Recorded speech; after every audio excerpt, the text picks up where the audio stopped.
Welcome back to Gold Derby. I'm Christopher Rosen. I'm so pleased to be joined by Colman Domingo, who plays Ali on the hit HBO series Euphoria, season 2 of which is streaming now on HBO Max and was a monster hit for HBO this past winter. Thank you so much for doing this, Colman. I wanted to start actually your performance in the special episodes that aired, I guess, in December 2020 was so wonderful, I thought. And having that as, I guess, the foundation for playing Ali heading into season 2, I just was wondering, like, how much did you learn about the character in that episode that you were able to bring to your, episodes in season 2?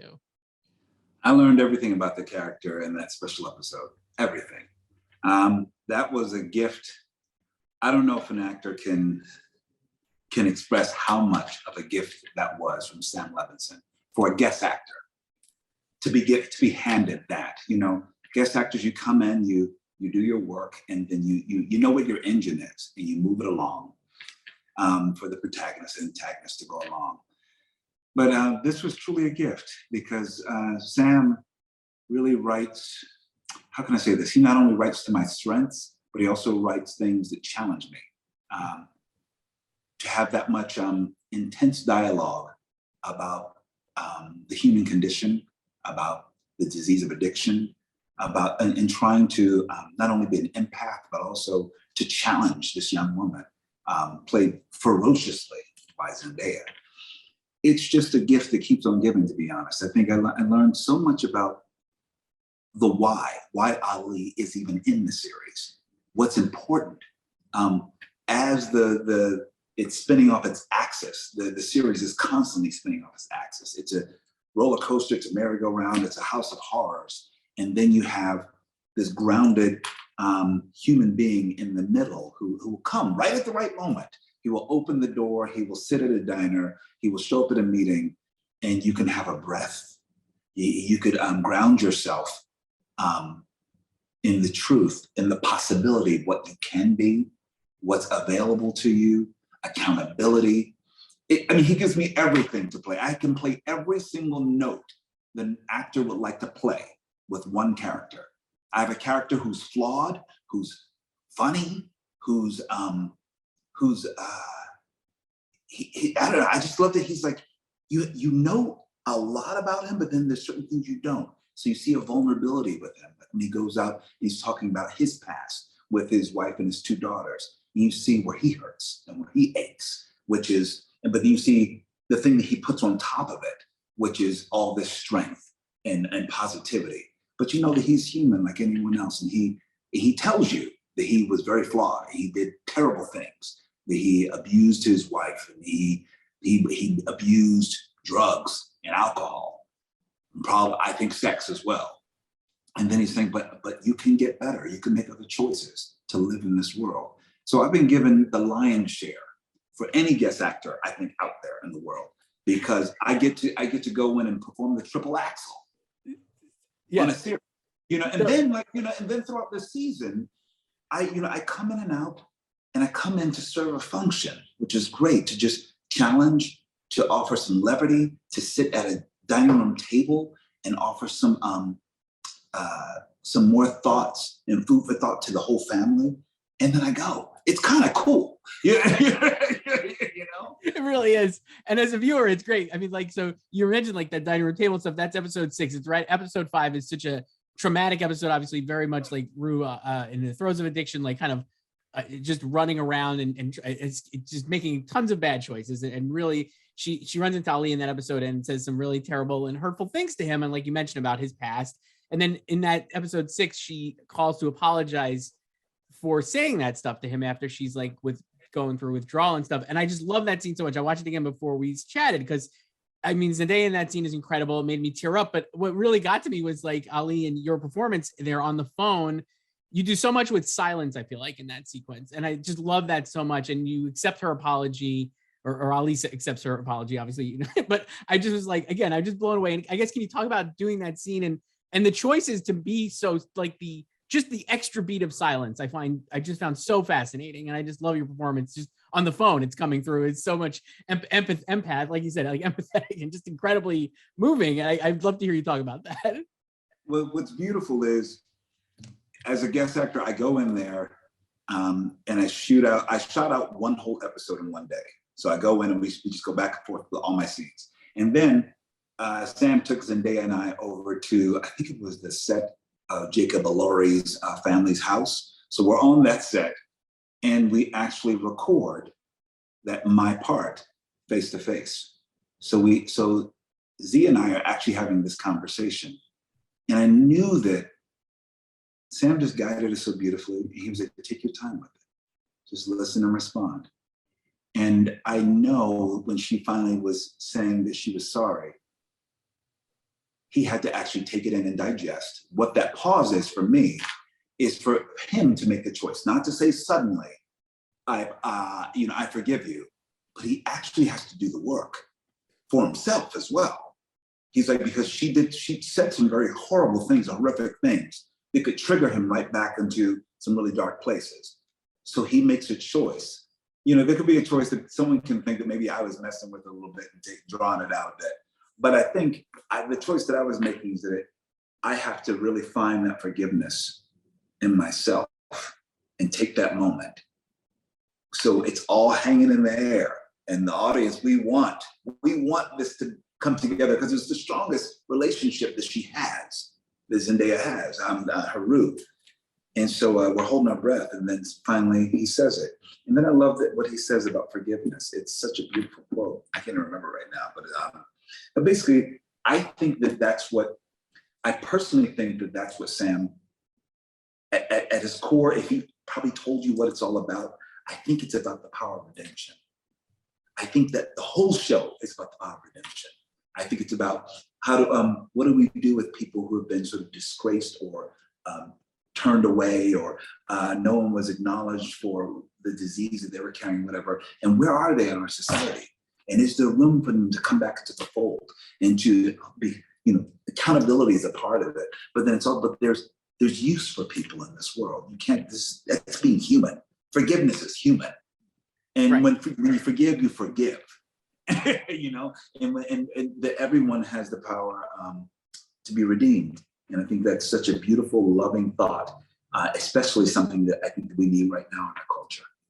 Yeah, absolutely. I think Ruth says, Zendaya says that, I think earlier, she's like, do you judge somebody on their worst day, basically? And you wouldn't want to do that with herself, talking about herself, and obviously like Ali as well. And I do think, like you said, I think the message of the show is that kind of accountability and redemption is like so powerful. And like you said, playing that kind of stuff now, especially, feels like very potent almost, and then that's really special. I want to ask you mentioned like Sam in that when you guys were shooting that, the phone call and the silence. And I feel like this show, especially your performance, certainly, and you and Zendaya, I just love her in this as well. But throughout, it's like everybody is doing a great job listening, I feel like, on this show. And I get like, the characters seemingly do listen to each other so well, and the actors as well. I know that's obviously like kind of like a cliche about acting, but just like just like an old standby that like being an actor is, listening to somebody else. But I do feel like on this show, it comes across so well. And I guess, can you talk about, is that coming from Sam, or is it just that you all are at such top levels as performers that you just know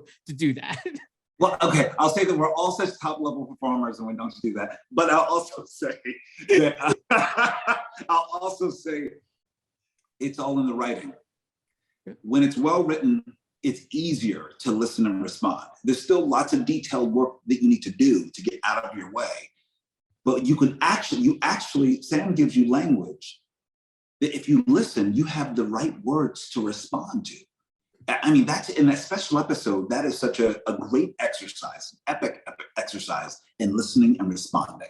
It's just two people sitting in a diner, listening and responding and letting the waves follow the waves of the language. And so I have a Shakespearean background from a long time. And I think I just depend on the language first. If it's not written there, you can't do it. So I think it's exquisite writing. And then you put it in the hands of performers that are open and that are game and who do their detailed work. And then it's just magic. Then there's just this great alchemy that we give to audiences. And I think that's actually what it is. So it does start with Sam, but I will say it goes further. It starts with the producers, it starts to everybody around it. It's got to be everyone's focus. Yeah. And then we're the people who deliver it. But it comes from so many people helping us get, to be honest. Yeah. You mentioned the work too. I was reading another interview I did earlier around this, and I think I read you spent like sometimes 30 to 50 hours preparing for a scene for Ali. And I think if people are like, oh, like you said, you're a guest actor getting to come in and do this, it's like that's so much work for a guest. I feel like for a guest actor, I can't imagine a lot of other guest actors are doing that kind of preparation. But I think it comes across certainly in the performance, because when I watch you as Ali, it's just so effortless and natural, it seems. And obviously it's not. Like, that's the trick, right? But like, I mean, yes. Well, that's the trick, to be honest. I think, listen, I'm sorry. I think there's some actors who show up in their a version of themselves a lot, you know? I've never been that guy. I'm a character actor, and I do detailed work. I come from the theater, and all my work is broken down with the script, with where I place my voice, how I move my body, all of that stuff. So when people meet me now, they're like, oh, your voice isn't as deep as Ali. I'm like, no, that's a choice, actually. You know, there's certain things about his life experience where I placed his voice and where it resonates. Is he a smoker? Does he sleep well? Does he eat a certain way? And then there's the script work. So I think I'm that nerd. I love research. I love to make anything that I don't understand. I'm having conversations, whether with counselors or people who suffer the disease of addiction, you name it. There's all this work that goes into it, because I feel like you want to be responsible to the work. The work is that detailed, and you know it can change someone's life. So I'm not going to put in half the work, even for like when I come in and I have like, you know, just one scene. I will work that scene till it's natural again. And I will work it and work it and work it so you never see the work. I would like to see Ali as a living, breathing human being that's there and just functioning in this world that is different than my world. And so like when we did the special episode, I rehearsed that scene for 40 hours a week on my own. So by the time I got to set, I had 120 hours of rehearsal underneath me. So I was able to make choices because I understood and knew, but I was malleable as well. And I think that's the part of the craft of acting that I love. I love the research of it, to be honest. I love the research and the detail and the hours and the hours and the hours. So that's why I mean, like I said, I think that really does come through. It's such a great performance, and like I think it pays off. Like it's like the proof is in the performance, and like it's definitely worth it. You mentioned, obviously, I know you work so much with Zendaya and stuff. The episode 6, when Ali comes over for dinner, you have a great moment with Gia, Ruth's sister. I love that sequence, and I love the way Ali kind of talks to her differently than he does Rue, obviously. And I guess like from a performance standpoint, how is it going and playing with, you know, Storm Reed there instead of a Zendaya? And does your approach differ as, you know, between the different actors and stuff? Like, how do you approach it? It does. It is very different, because I knew that I would say this.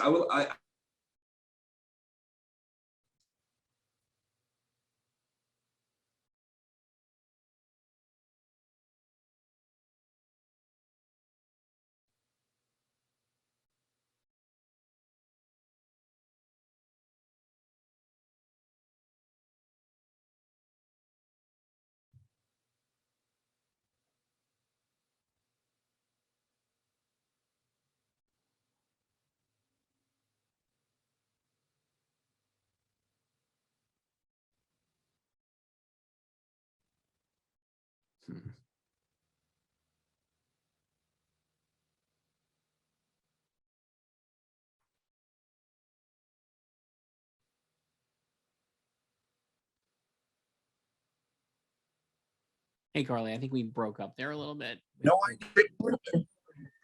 I'm sorry, there you are. I have zero idea what happened. Suddenly my iPad just shut down. It's totally froze. Yeah, that's all right. Yeah. It was right as you started talking. So we can edit right into there. We can. It'll be fine.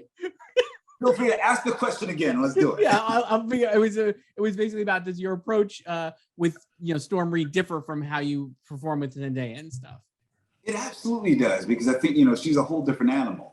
First of all, Storm Reed is such a wonderful young actress, and also Nika King. So coming into that house, I knew I had some anticipation about getting into the house. I'm like, what is Sam setting up here? This is a real sort of nuclear family setting in a way. And there's need from all people. You know, I know that there's no father figure in the house. I'm a father without my children and wife. And so I know that there's something underneath that people need from each other. And so even when I walked in and saw Storm Reed sitting on the couch, anytime I prepare my work, I prepare like 90% of the possibility of what I can do. And then that 10% is like, okay, here's this actor here. How are they responding to me? Are they looking at me? Are they not? And that's going to bring out something new and nuanced with Ali.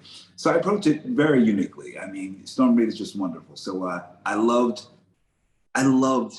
laughing with her because I know that her character has not laughed, has not had a sense of some levity. I knew my job was to come in and be a breath of fresh air, be the guy in the house to make these women laugh, take a moment, cook with them, nurture them.